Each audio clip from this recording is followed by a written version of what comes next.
what are some key questions that every family should have at the very forefront before they even get into hiring anyone? Number one thing I'd ask them, what is your highest value in helping my family? Amen to What that. is your highest value in helping my family? And depending upon how long it takes them to ask that, you'll know if they even thought about it. If it's new and shiny, don't get spun by that. I got No. spun by that when I came into the industry for my mom. I got spun by the prettiness of a new building, the shiny penny, and I didn't know the correct questions to ask. What is your philosophy? What is your value system? What Hmm. is your tenants? And show me that. Yeah. You show Yeah. me that, then you're going to have somebody that all the way through is going to be caring for your loved one in all the right ways. Welcome to the Answers for Elders radio show. For the next month, we are going to be talking about who can you trust. And I am very delighted to have with us today Daphne Davis, the CEO of Pinnacle Senior Placements, and Ellie Brown, Vice President of Sales of Chateau Retirement both in Western Washington. One of the things that the average consumer today, when they go tour a senior living, they don't know the proper questions to ask. They're in a situation where now they're going to go to somebody like Daphne that will help them ask the questions. And that's the most important thing. But how many times does someone even don't even know what to ask if they're dealing with a placement advisor that says, quote unquote, we know how to help seniors, but they really don't? Just because they're in the industry. And I'm going to say something very, very bold. I would bet 50% of placement advisors, if not more, should not be serving our seniors. They are not Absolutely. educated. They don't have the ethics or the morality. I have heard nightmare stories from people that think that they can serve our seniors. So for both of you, I want to know what are some key questions that every family should have at the very forefront before they even get into hiring anyone. Daphne, I'm going to start with you, and then Ellie, I'm going to ask you the same question. So families get connected to placement advisors in a variety of ways, Hmm. depending upon what their story is. And so I think, first of all, it would be a good question to ask, why are you recommending this person to the person who's recommending them? Good point. Because that's usually what happens. If Hmm. they're in a hospital, in a rehab, Social worker, yeah, I mean, discharge in-home planners. care, Yeah. yeah, it's a variety of things. Why are you recommending this person to me? Hmm. And in Hmm. those environments also, they're to give at least three people to consider. I Hmm. would ask, why are you giving me these three names? What are they about? What do they stand for? How are they going to help me? Are Hmm. they going to listen to me? I mean, just the basics.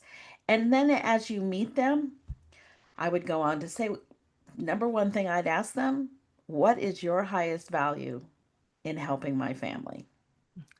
Amen to What that. is your highest value in helping my family? And depending upon how long it takes them to ask that, you'll know if they even thought about it. That should roll off their Amen. tongue as, why are you even doing this job? Yeah. Yeah. Yeah. But if Ellie. you ask them that, you'll get an answer. Yeah. Ellie. My answer might be kind of controversial. I was recently looking at someone wanted a contract with Chateau. And we are very select on the advisors we work with. And it's how we keep our costs down. But I was checking out this new one that wanted a contract, and all over their website was free to you, free to you, free to you. Okay. Well, I'll tell you what, it's not free to us. No. The industry, it costs a lot of money to use paid advisors for the community. Yes, it does. So that gave me a red flag. Like, let's be honest about this. It may not cost them, but it's not free. It's going to No. cost, and it's costing the community to have this relationship. So I think all the more reason why it should be a vetted relationship. That's number one. And I think if we take anybody that shows up with a person, then you're out the gate with the wrong premise. As Mm-hmm. a family coming into a community, the questions that should be asked are, who owns this building? Who really owns this building? Mhm. And are you the operator manager, or you manage the building for the asset for the bank, or are you? Mm-hmm. It doesn't mean it doesn't mean that it's wrong if you manage it, but what it means is who owns the building? What's the longevity of that building? What are the values of that company? How truly regional are you? Mm-hmm. And we know with Chateau, 25 years, 3 communities, family owned, right? So, I mean, those kinds of questions matter. And then what is your tenure of your staff? And what are your staffing patterns? And what's your survey results? I mean, you start asking about care. Stop getting blown away by the bells and whistles, right? So Exactly. our buildings are 25 years old, but you wouldn't look at them and think they're 25 because they're so immaculately cared for. But really, at the end of the day, if it's new and shiny, don't get spun by that. I got No. spun by that when I came into the industry for my mom. I got spun by the prettiness of a new building, the shiny penny, and I didn't know the correct questions to ask. What is your philosophy? What is your value system? What Mm-hmm. is your tenants? And show me that. Yeah. You show Yeah. me that, then you're going to have somebody that all the way through is going to be caring for your loved one in all the right ways. And both of you talked about the fact that when Ellie, you brought up about surveys, state surveys.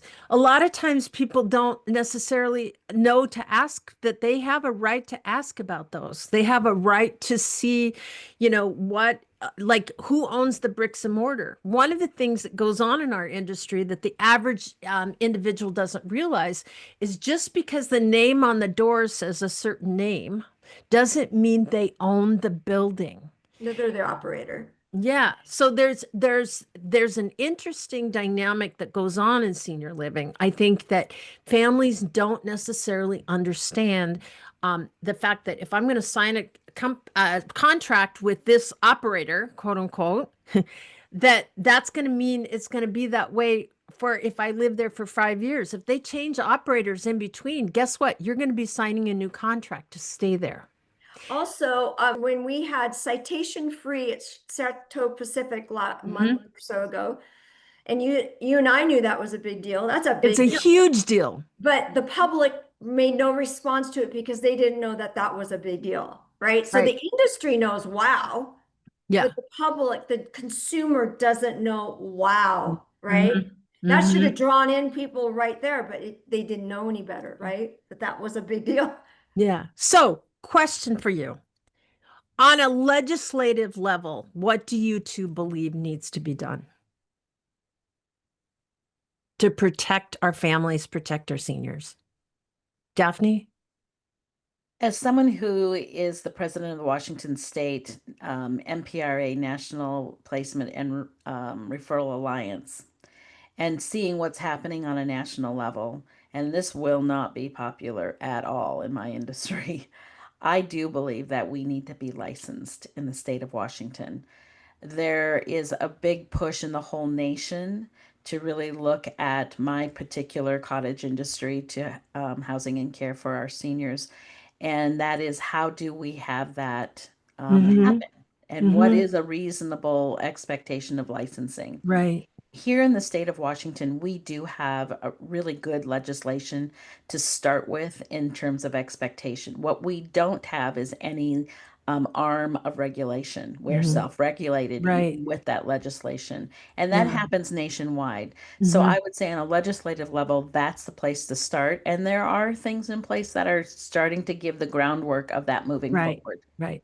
And so, Ellie, if people were licensed and had certain regulations that came into that cottage industry placement, how would that impact your I think that would be brilliant. I also think on the same hand is if we had some kind of an agreed code of ethics or an emblem that we all posted to because we believe in this for standards overall for the entire industry, not the whole thing, what we hold our value, and we all bought into that and signed that code of ethics and had that as our moniker in addition to our logo or whatever, that would be nice too. But I think, I don't know why you wouldn't. Don't we make beauticians get licensed or Yes. hairdressers? Yeah. I mean, It has to You do know, with the independence of it makes entrepreneurs. sense to me. I don't know that's not my industry. I don't know, but it makes sense to me. Yep. Mhm. It Yeah. would make a lot of sense to be able to do that. And I like your idea of kind of that, and I'm going to use an old phrase, that good housekeeping seal of approval. I was That trying to is- think, what would that be? But Yeah. something that we all, it's our code, it's our emblem, and that Yeah, we'll it's very agree that much- this is, yeah. Yeah, it's very much like the bar association. You have to be a part of the bar association to practice law. There Yeah. you go. You know, Yeah. that means And yet something. you were there with vulnerable seniors, vulnerable residents, people that are, they're in a situation. Every single person in our industry should have some sort of a, endorsement per se of some sort. And for both of you, thank you so much for this conversation.